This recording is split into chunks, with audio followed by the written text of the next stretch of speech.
Halo guys, Assalamualaikum warahmatullahi wabarakatuh. Balik lagi bersama saya Biras dan kali ini kita akan bahas Poco F4 HP dengan harga 5 jutaan tapi value yang kita dapat lebih dari harga yang kita bayar. Contohnya saja untuk prosesor yang dipakai di Poco F4 ini adalah Snapdragon 870. Prosesor yang biasa dipakai oleh HP-HP di harga 10 jutaan ke atas ya. Meskipun ini tidak bisa dibilang upgrade ya, karena Poco F3 sang pendahulunya sudah memakainya dan cukup sukses bikin kehebohan di tahun yang lalu. Nah, tahun ini sepertinya Xiaomi Indonesia sudah mengantisipasi untuk stoknya ya. Jadi barangnya tidak goib seperti diperkirakan banyak orang. Sekarang Anda bisa dengan mudah mendapatkannya di marketplace. Dan untuk harganya masih didiskon sekitar 100.000 ya dari harga resminya. Untuk harga varian dengan RAM 6GB dan storage 128GB di harga 5.199.000. Kalau Anda mau memori dan storage yang lebih gede, Anda bisa pilih varian memori RAM 8GB dan storage 256GB dan ini harganya di 5.699.000. HP ini sangat cocok bagi Anda yang mengutamakan soal performa ya. Skor Antutunya mencapai angka 700-an ribu. Kemarin kita coba angka yang bisa didapatkan oleh Poco F4 ini sebesar 668.424. Sedangkan untuk pengujian dengan Geekbench 5 mendapat skor di multicore-nya di angka 3064 dan single core-nya di angka 984. Saat dites main Mobile Legends pastinya lancar ya. Bukan hanya lancar tapi lancar banget. Kita dapat settingan di rata kanan, grafik ultra dan frame rate juga ultra. Dan ini stabil di range 110 sampai 120 fps. Main PUBG juga sudah pasti dilibas habis ya. Ini lancar tanpa nge-lag dan tanpa kendala. Dengan settingan yang kita dapat di grafik SDR dan frame rate extreme. Kemudian main Genshin Impact juga lancar saja, nggak nge-lag dan lancar-lancar saja ya. Untuk frame rate yang kita dapatkan di rata-rata di 50 fps. Untuk masalah suhu juga aman-aman saja ya, tidak ada kendala karena memang Snapdragon 870 ini prosesor yang terkenal dingin ya. Selain itu di Poco F4 ini juga ada teknologi Liquid Cool Technology 2.0 yang menjaga agar HP tetap dingin. Suhunya sendiri saat dipakai main game tidak terlalu panas ya, dengan suhu rata-rata kisaran 38 sampai 39 derajat Celcius. Meskipun tidak ada upgrade untuk bagian prosesor, Anda tidak perlu khawatir karena harus membayar lebih mahal dari Poco F3 karena Xiaomi sudah mengupgrade di bagian lain yaitu bagian desain, kamera dan sistem pengecasan baterai yang lebih besar. Untuk desain tahun ini, Poco F4 tampil berbeda dibandingkan dengan Poco F3. Untuk model yang sekarang, tampilannya mengotak dengan desain kamera yang berbeda dari Poco F3.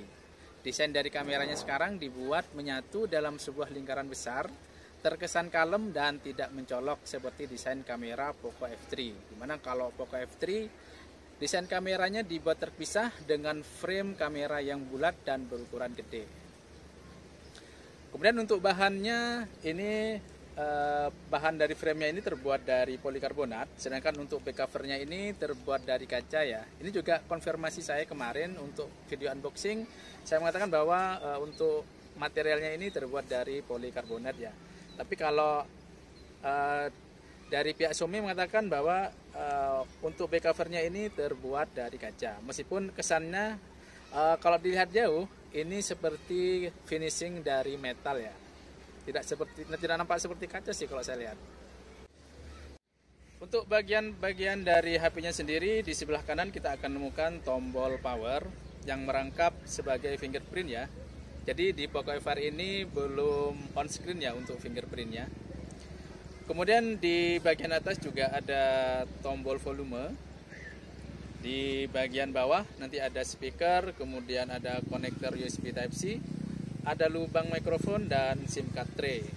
Nah di bagian atas ada ear blaster, kemudian ada speaker, kemudian di sini juga ada lubang mikrofon.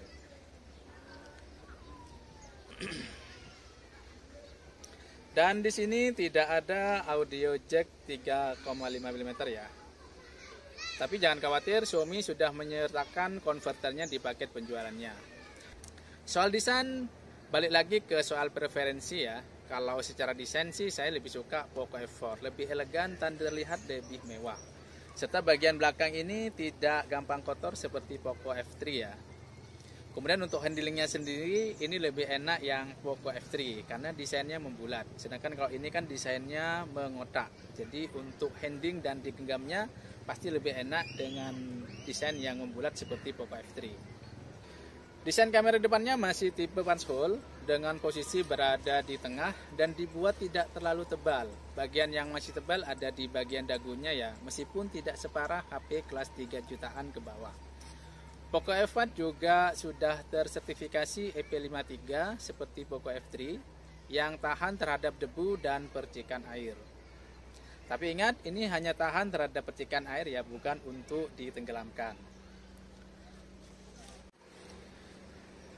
Bagian layarnya masih sama seperti Poco F3 ya. Layarnya AMOLED berukuran 6,67 inch, desainnya beresolusi 1080 x 2400 pixel. Kemudian untuk refresh rate-nya ini sudah 120 Hz. Sudah didukung dengan teknologi Dolby Vision, SDR10, serta tingkat kecerahan 1300 nit. Kemudian untuk kacanya ini adalah kaca Corning Gorilla Glass 5. Kualitas layarnya sudah sangat bagus ya. Kemarin saya sudah coba bandingkan dengan layar di Samsung Galaxy S20 Plus. Tidak terlalu jauh bedanya. Kualitas layarnya untuk pemakaian outdoor terbilang bagus juga ya. Masih cakep, nyaman dipakai untuk kondisi cahaya terang. Dengan catatan displaynya disetting ke tingkat yang paling cerah ya. Untuk fitur yang lain, HP ini dilengkapi dengan IR Blaster serta NFC yang sudah pasti wajib ada. Kualitas suaranya juga sudah cukup bagus, meskipun ini belum sebagus kualitas flagship ya. Kualitas suaranya juga sudah disupport dengan efek suara Dolby Atmos. Satu hal yang mungkin perlu diperhatikan oleh Xiaomi, speaker bagian bawah ini lebih kencang kalau kita bandingkan dengan speaker bagian atas. Dan kira-kira untuk kualitas suaranya seperti ini.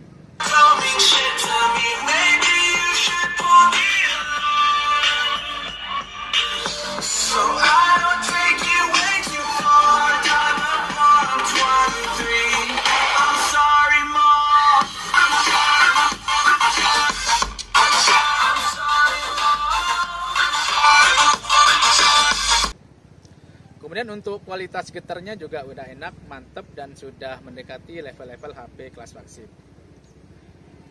Di bagian baterainya Poco M4 juga mendapatkan upgrade ya, meskipun nggak upgrade secara kapasitas, tapi untuk kecepatan pengecasannya di tahun ini Poco M4 dibekali dengan turbo charging 67 watt dan ini meningkat hampir separuh kalau kita bandingkan dengan Poco F3 yang hanya 33 watt.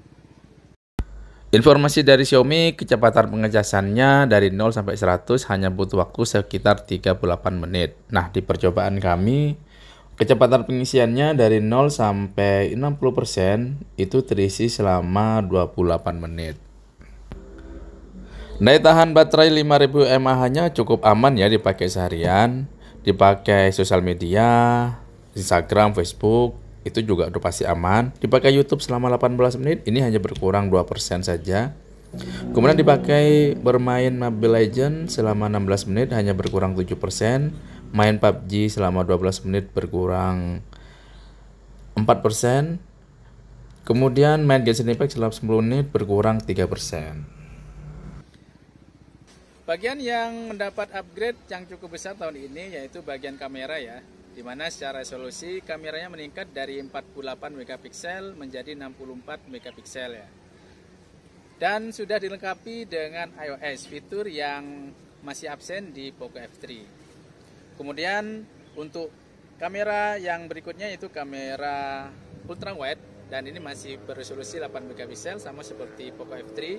Dan kamera yang ketiga adalah kamera makro 2 megapiksel. Dan untuk secara resolusi ini turun ya kalau kita bandingkan dengan Poco F3, di mana Poco F3 untuk kamera makronya ini berukuran 5 megapiksel.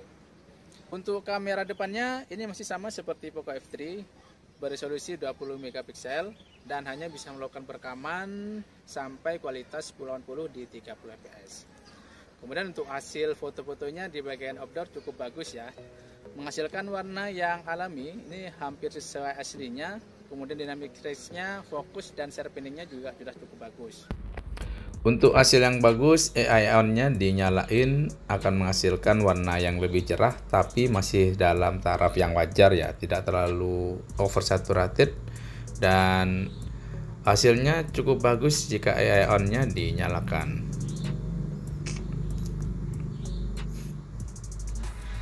Dan ini foto makro hasilnya juga bagus ya. Kemudian ini foto portrait, hasilnya juga bagus. Dan ini foto portrait untuk kamera depan.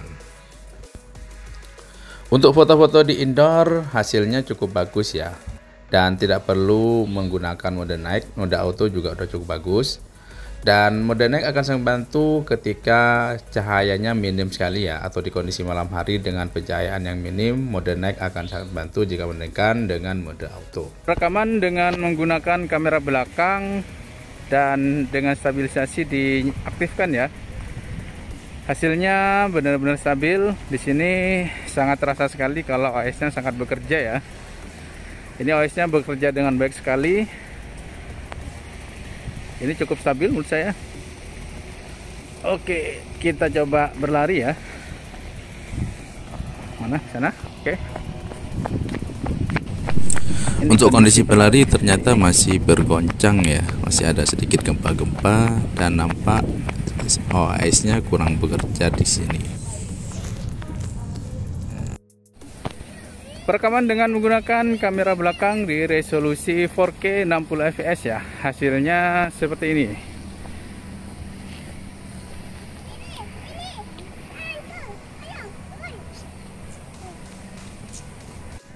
Dan ini perekaman dengan menggunakan kamera depan ya, di resolusi 1080 di 30 fps. Kita lihat hasilnya cukup bagus. Dan warna kulitnya hampir sama dengan aslinya. Untuk rajutan awan detailnya masih sangat bagus ya. Kesimpulannya, dengan harga 5 juta, HP ini sangat recommended ya. Pastinya ada banyak value yang kita dapat dari HP dengan harga 5 juta ini.